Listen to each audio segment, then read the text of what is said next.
welcome everyone to 1111. There's a different setup. I'm usually on Zoom calls, but this time around I was able to do a one-on-one.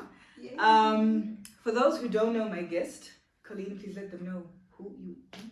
Colleen, aka Miss Coco. I am a disability advocate / activist, but more on the advocate. I don't like to call myself an activist. I think there's a lot of negative connotations to being to an that activist, word, right? Yes. So I'd rather call myself a disability advocate who raises awareness on disability issues using different media platforms, which started off with my blog and then now it became a radio show. Okay. So you've been building a brand, or shall I say you've built one. And when did you decide you wanted to do this? It just sort of happened, hey? The brand actually just built itself. So Live Through the Disability Lens started as a blog, a personal blog. In July 2013, sat down on my computer. I was in a season of frustration at the fact that I was the only person with a disability in my world at the time. I was still living in Melbourne, Australia.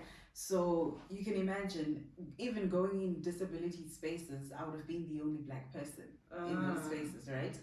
In black spaces, I'm the only person with a disability. So I became very frustrated that no one actually understood my experiences and I couldn't actually relate to a lot of people, so to say. So I started my blog in July 2019, Live Through the Disability Lens, and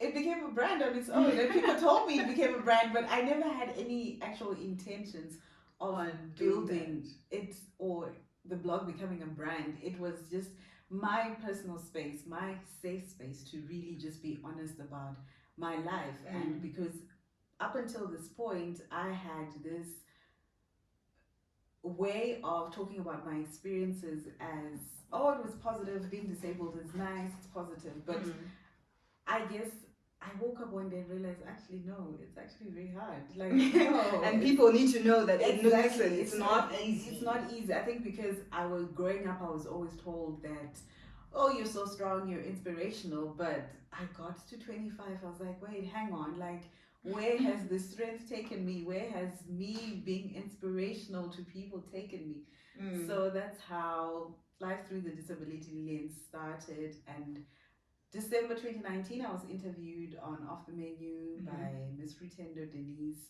And from then on, the radio station literally just offered me a job on the spot. And like, would you like your own radio show? I was like, wait, what? Yeah, we've read your blog, we love it.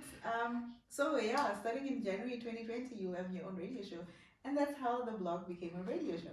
Yeah, I think it's actually very important what you said about people who be like, you're so strong, you're so this, you're so that. And then you don't always feel like that. Like, obviously they're saying it in kind of like in a words of affirmation way. Yes. So that you don't feel like crap. But then at the same time, at some point, being inspirational isn't enough. Or being strong it doesn't enough. Get you a job. It doesn't open doors for you. It doesn't create any opportunities so whatsoever. You know, it has its pros, but it also has its cons. More cons than pros, to be honest. Yeah. So what was the hardest part about building the brand? I would say, I think a few years in, I became frustrated when the blog was getting noticed a lot. It was getting noticed a lot by Australians and Americans, but not by Zimbabweans. So all other nationalities really loved the blog, but I just found it so difficult to attract Zimbabweans. That was my frustration. And then I realized that, look, at the end of the day, disability is universal.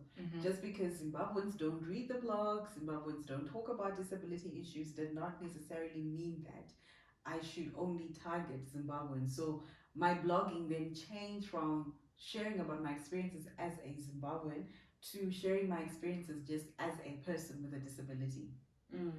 I totally understand you, because that seems to be a problem across the board. Is there's so many people who need the support of Zimbabweans, but and I say we collectively, we tend to overlook.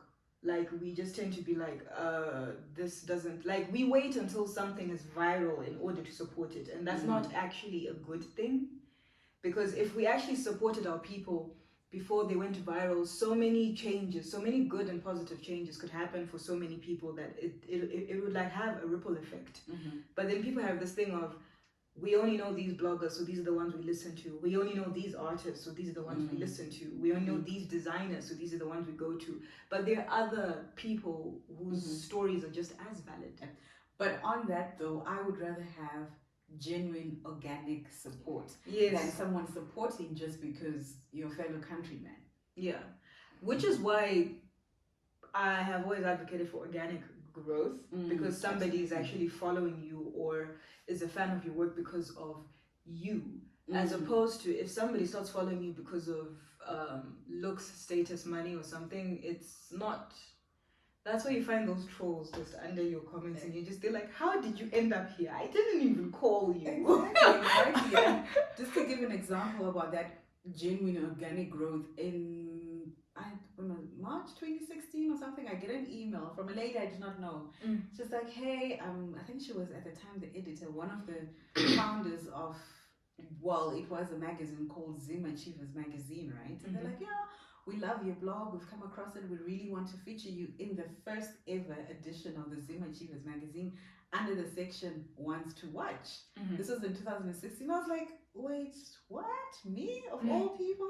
And guess who was also in that section? Who? Patina Gopa. The Patina Gopa. I'm like, how are you even putting me on the same level as these people? You know what I mean, right? But it goes back to that genuine and organic, it definitely does. Support and growth. Definitely. So you host a show on a TV radio station, and how has that helped people with disabilities come out of their shells, so to speak? Has this is the question? Perhaps you may never know, because you interview so many people, like people who blind, deaf, mute, different sorts of disabilities, whether it's hearing, speaking, whether it's body, whether it's whatever. You interview like the broad scope. Absolutely. I think for me, it's just a platform to, well, rather I use it as a platform to amplify the stories of people with disabilities, to amplify people with disabilities who have businesses, who have whatever, who can't or necessarily don't have the resources to put themselves out there, or who are unknown, right? So last year, for example, I interviewed a friend. She's a baker. She's got a disability. And at the end, I kept pushing. I was like, girl, share your contact details, because you actually never know who's listening. Another example is in April 2020 last year, I interviewed a woman with a visual impairment on the challenges with regards to accessing healthcare services in Zim as a woman with a visual impairment. Someone all the way in the UK listened to this interview, hunted me down, my contact details, and asked to be in touch with this person, with this woman. And from then on, from their conversations, they organized whatever they organized, and as a result, part of that community of people with vision impairments was actually able to get support as a result of someone just listening. So, see, you never know. That's the thing, you never know. So that's what I'm always telling my guests, that you actually never know who will be listening. You just don't know. Because people listen, and then perhaps you give them that word again, strength to kind of live in their own truth by highlighting the good and the bad, and even perhaps educating someone as close as your family, because sometimes family doesn't understand, and not in a bad way. They will coddle you to protect you, of course. But sometimes you don't need that.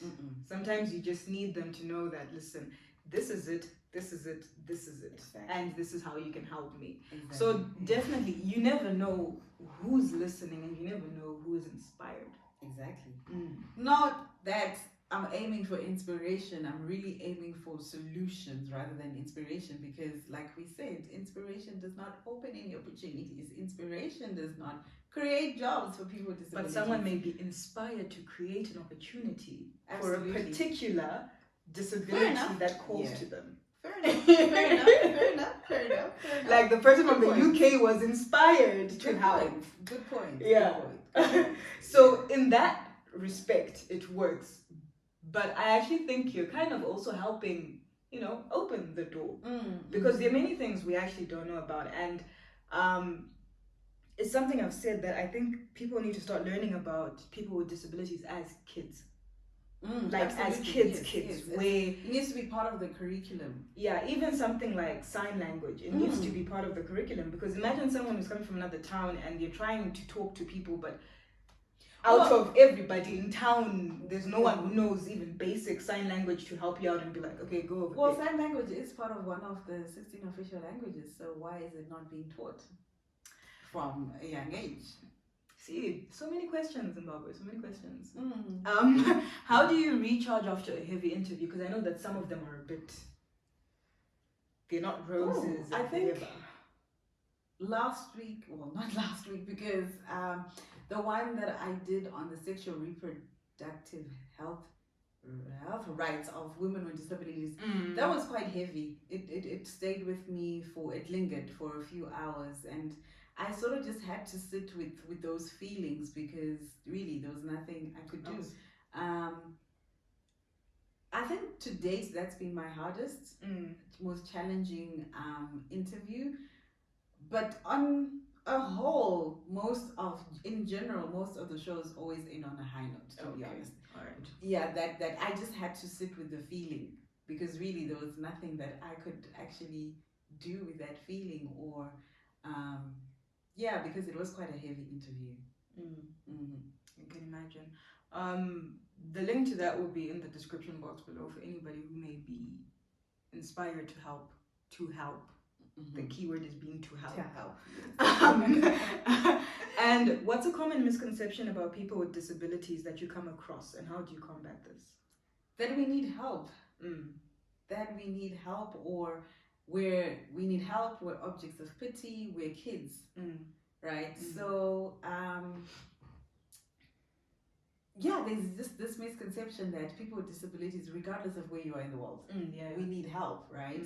And in an interview that I did with two women who have visual impairments, they shared experiences of how when they're out in the public or they're crossing a road or whatever, people rush to help them, but they don't actually realize that there's negative consequences to that because you literally take the person out of their, how do I put it? You really take them out of balance, right? Because they already know what they're doing, they already know where they're going. So now when you rush in to help us as people with disabilities, you're taking us out of balance because we already know how to navigate our way around inaccessibility challenges. We already know how to navigate our lives around that. So, for example, when I lived in Melbourne, Australia, right, I would have people rush to help me to get onto the tram. And people would get offended when I'd say no, because I'm like, no, you're touching me, that's harassment. I have not given you consent to assist me. I've not given you consent to touch my body. So why do you think that's okay just to rush and assist me? Just because. Back here at home in Zim, taking my morning walk, all these motorists always stop and ask, do you need a lift? And I'm like, no, you're a stranger. Why would I get into your car? I don't need help. Why would you actually assume that it's okay for me to just get into your car just because I am a person with a disability? Objects of pity. People without disabilities always look at us as objects of pity that we need. We are not seen as individuals. We're not seen as humans. People don't believe without disabilities, don't believe that we have autonomy over our lives, right? So it's always decisions are made on our behalf. Decisions are made for us without you even saying that without you voicing anything. Without even being involved in the decision-making process, right? And another misconception is we're always angry, that people with disabilities are always angry. And a friend recently highlighted that, look, imagine you are walking in town or wherever you are, right? Everyone is rushing to come and help you. By the time you get to person 20 who's trying to help you, of course you're annoyed. Of course you're angry. You're going to snap at the person. So this person number 20 is just going to look at you as an angry person. But they don't know where you've come from. They don't know. They don't even know they're number 20. Exactly. They don't even know how your day is going. And people think that we are angry, but no, we're actually not angry. And honestly, I think everyone needs to be honest that they've probably done that at some point. I'm going to be honest and say that I probably offered help that someone did not ask for. I haven't touched people though, because I don't touch people. Yeah, but I will offer help, and sometimes it's not needed.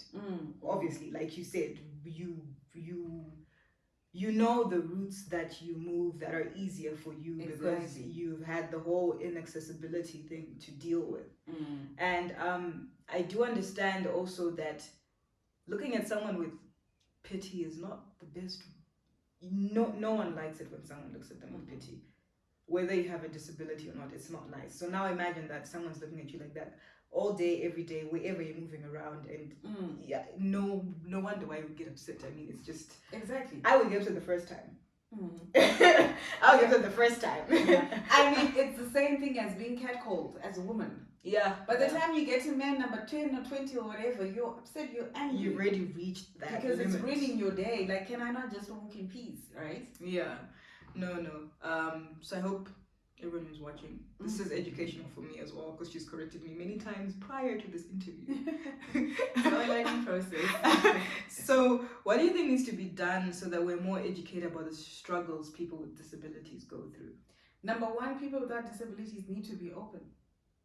People without disabilities. Okay. Yeah. People without disabilities need to be open to learning about people with disabilities, right? So, for example, Twitter, right? And I'm not just talking about Zim Twitter. I'm talking about Twitter as a general, because I follow many people with disabilities from all over the world. People don't care. People do not engage in any disability-related content whatsoever, unless it's really to troll and to cyberbully people with disabilities, right? So my most favorite example to give is Zim elections 2018. So an article was written about how this disability advocate, rightfully so, with a visual impairment, sued ZEC, the Zimbabwe Electoral Commission, over their refusal to provide braille voting ballot papers, right? And so on Zim Twitter, people are like, nah, it's a non-issue. It doesn't matter. There's bigger bread and butter issues, right? And then we complain that not enough people have voted, but there's some no, that was not even that. That was not even it. So now when results are coming out and the number of assistance voters was ridiculously high. And I was like, well, how do you think people with visual impairments voted? They had to have somebody. They had to be assisted. And the person who's assisting you can even trust them to put up the cross where you want your cross. So if you don't get involved in the fight for disability rights, these are some of the repercussions. Right? Because there's this assumption that, oh no, disability is so far from home, but you could get into an accident and you become instantly disabled. And that's happened to you can give birth to a child with a disability. The number of people who said to me, oh my gosh, I had no idea this how people with disabilities live. You can be attacked. Exactly. You can just fall. Exactly. Till I had a child with a disability, or till I got involved in an accident. So it's like, oh no, that experience is so far away, it's not part of me, so it doesn't matter. But people don't realize that disability rights are human rights, and it benefits everyone. So it starts with people without disabilities being open-minded, because engage in conversations on disability issues, right? If you know you're a human rights lawyer, take up cases on behalf of people with disabilities. If you have media platforms, interview people with disabilities. Allow us to tell our stories in from our own own point of view. Exactly. Yeah, definitely. Because I remember the first time I saw someone who's got dwarfism. Is that what it's called? Yes. And my dad was like, the guy was coming, and my dad is like, don't ask about their height. Do not treat them any differently. I remember I was in primary school, and I was like, okay. Then my dad just talked to the guy normally, laughing, whatnot. Oh yeah, cool, whatever. Then the guy went off their way. There was no pity, there was no offer for help. They just talked, and the guy went his way. And I was like, what was that? And then he explained it, and he's like, not everybody's going to be walking on 2 feet. Not everyone's going to have 2 hands. Some people don't even have the neck that you have, whatever. But don't treat them any differently. You just continue, even if in your head you're wondering what the hell is going on. Research it by yourself. And I love that your dad modeled this for you. I remember, I think it must have been 2-3 years ago, I'm at church. This man and his daughter come up to me, and he had the audacity, as grown as he is, to ask me, "Oh, so my daughter is curious, like what happened to you?" I was like, "It's none of your business," and I walked away. And I could tell he was offended, like he had look of offense on his face. I'm like, no. But no, why? It is a very rude question. It's the Yes. same as if I had a scar on my face and, "Oh, what happened to you? My daughter's curious." Exactly. If I want to speak on it, I will. I will. Before we even go there, it's an invasion of my privacy. Why? I would understand like a toddler asking, "What happened to you?" And then you explain, because if they're they toddlers. came on their own, Exactly. right? Because it's just out of curiosity. Not a father coming with their child. He was kind of trying to make you a case. Yeah, and I walked away and I was like, "No, you're not entitled to know anything about my life. I don't know you. Yes, I know you because we go to church together, but that's as far as it goes. I'm not under any obligation to know to give you details about my life. It's your responsibility as a parent to educate your child." Exactly. Kind of like what Dad did. Absolutely. Then so many times we're ignorant or do not know enough about disability. Are there any YouTube channels, blogs, or sites or social media pages you would recommend we start with to educate ourselves? I'll be putting these in the description box below, by the way. For you know what? That's a difficult question for me to answer, because disability is a unique experience. So I can't pick one over another. Like with anything, just Google. Literally just Google. But are there particular people that perhaps you follow? I mean, even though like disability is not just like you said, it's a unique experience. But for someone to start with, perhaps someone who explains life. But then again, that's difficult for me to answer, because someone in Thailand could be watching this, right? And I recommend my blog, but is that a true reflection of someone in Thailand with a disabilities experience? So I can recommend someone in America, but is that a true reflection of someone in Zimbabwe with a disabilities experience? So that's why it's key for people to just Google disability in their respective countries. And I'm pretty sure, you know, the bloggers, the YouTube channels, the media personalities will come up, because I feel it's better to research on that particular for disability experiences of your specific country, because my lived experience is going to be very different to someone in America's lived experience who've got resources, who's on social welfare, who very, very different. Yeah, very, very different. So we don't have that here.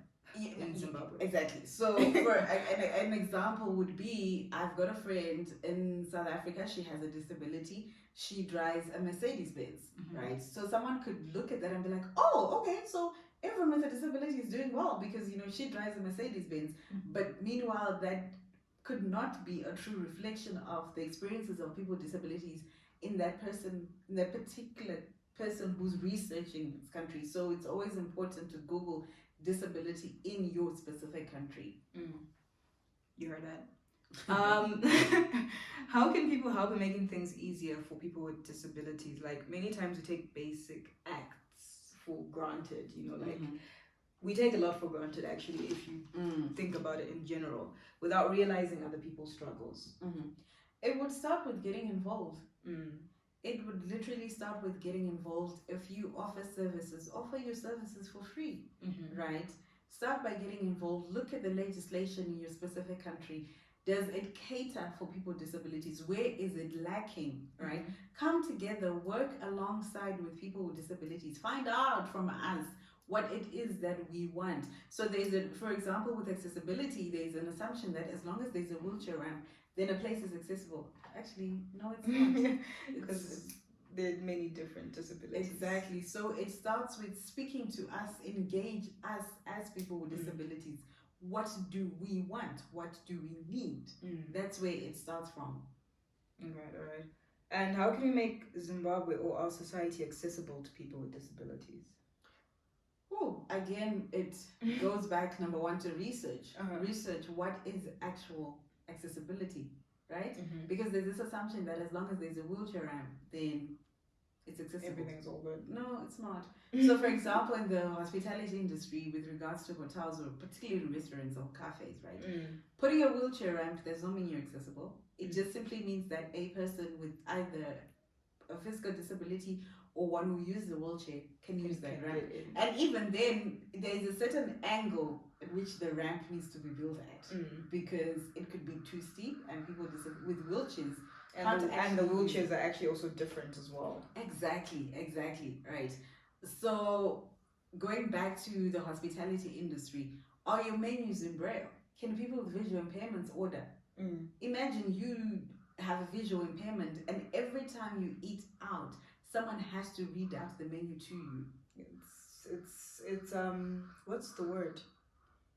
It kind of dehumanizing. Exactly. That's the word I'm looking for, because you actually will end up not wanting to go out to restaurants because every single time you have to be ordered for, or people have to read the menu for you at home, and you can't even actually understand because you rely on touch a lot, right? Whereas if the menu is in Braille, then you a person with a visual impairment can visualize for themselves what exactly it is, right? I hope someone who owns a restaurant is listening to this and just introduces this and just become a game changer. Do your staff members know how to sign in sign language?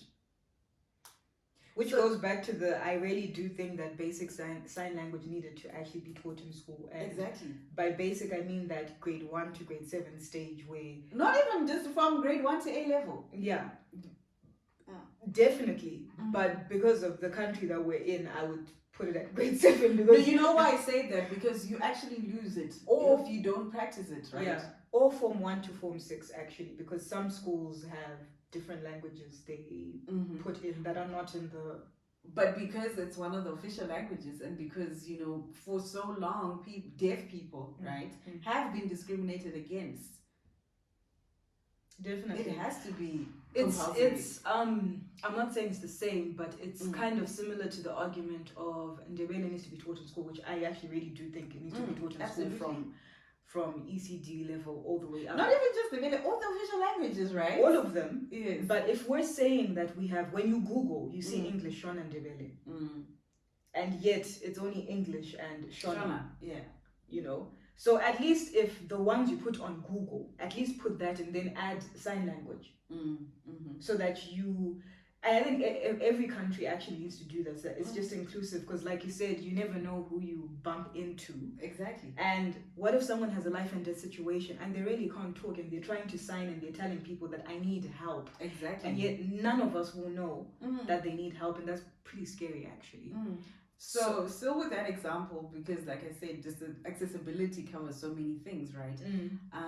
Wheelchair ramps, Braille menus, staff members who sign in sign language, accessible toilets. I cannot stress this enough. Yeah. Accessible toilets. Yeah, not every establishment has that. Do we even have accessible toilets in Zimbabwe?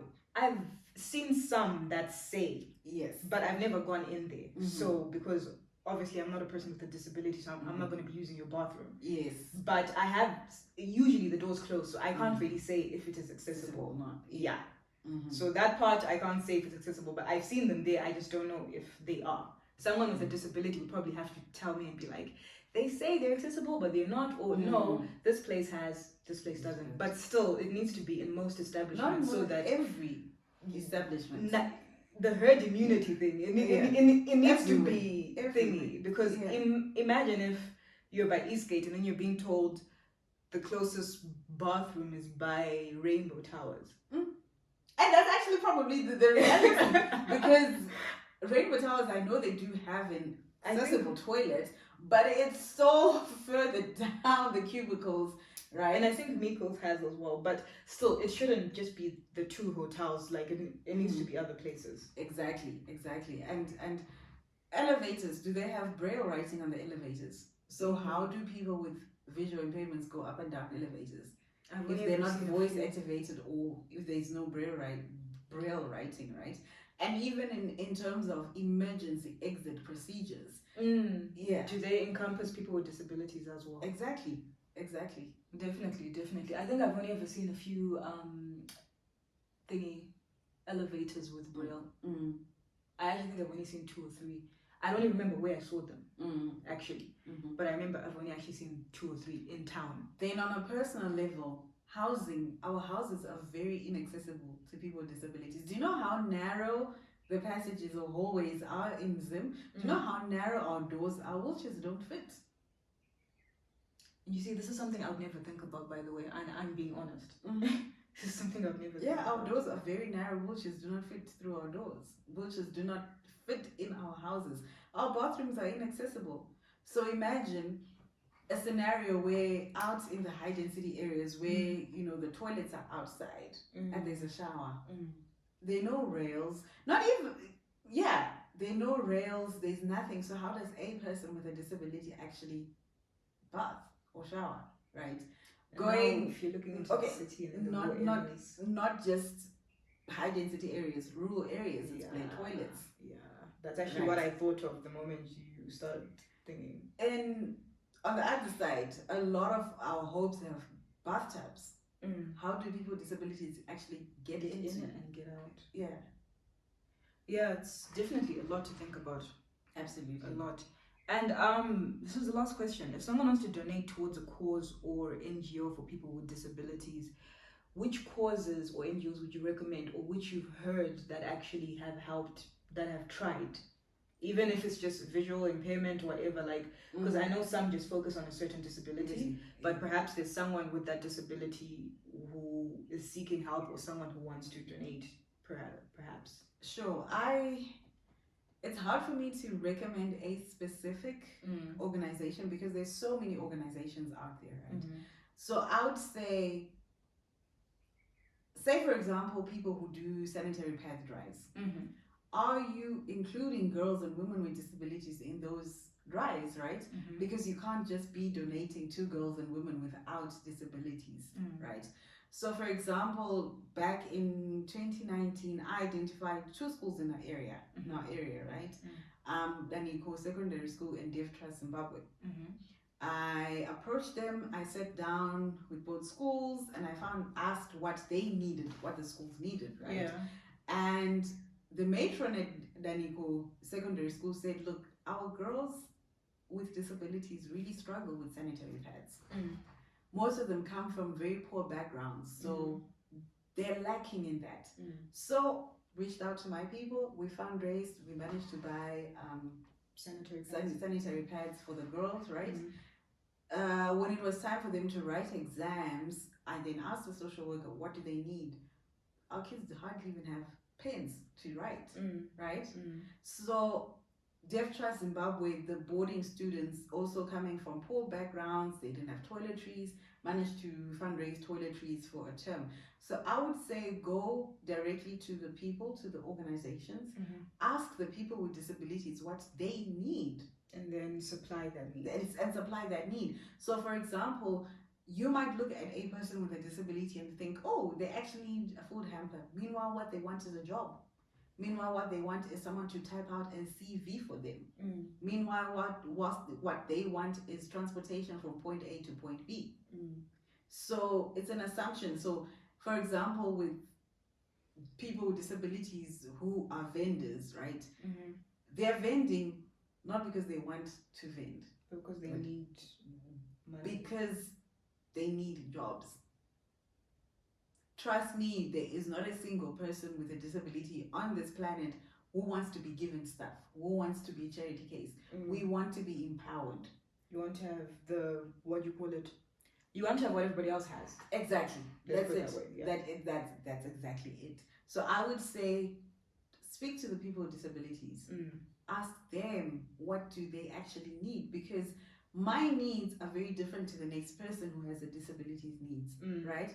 So for example, a deaf woman, a woman with a visual impairment, and a woman with a physical or a mobility issue, they've got 3 different needs, very different needs to a person who uses a wheelchair. Very, very different needs. All right, so it's definitely something because I've seen a lot of these meal drives, whatever. It's definitely for, if you're planning on hosting that, perhaps do something at a place that has like disabled people's home, perhaps, because I think there are a few of those. Yes. And like you said, like I think there's another lady on my timeline, the Queen of Batonga. Yes. She's got Albinism Connect. Exactly. So I think like it's called Albinism Connect Trust or something. So there are these people that you can ask them what they want, because like you said, you and a person with albinism have two different things.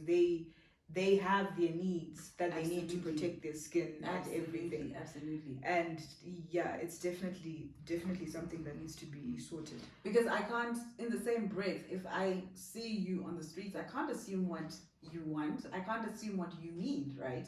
I ask you how I can help you. So why is it when we are wanting to help people with disabilities, we always make the assumption that no, this is what they actually want or this is what they actually need.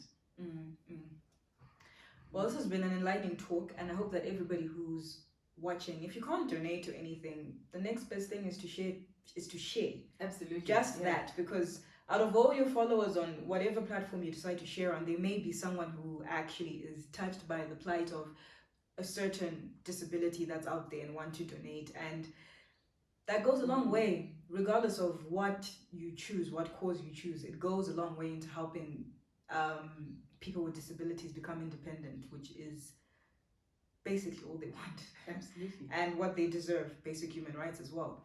So any links will be in the description box below. And thank you to my guest, Colleen. It was a pleasure. Very enlightening, and Mama, I made it! I was an 11. Thank you.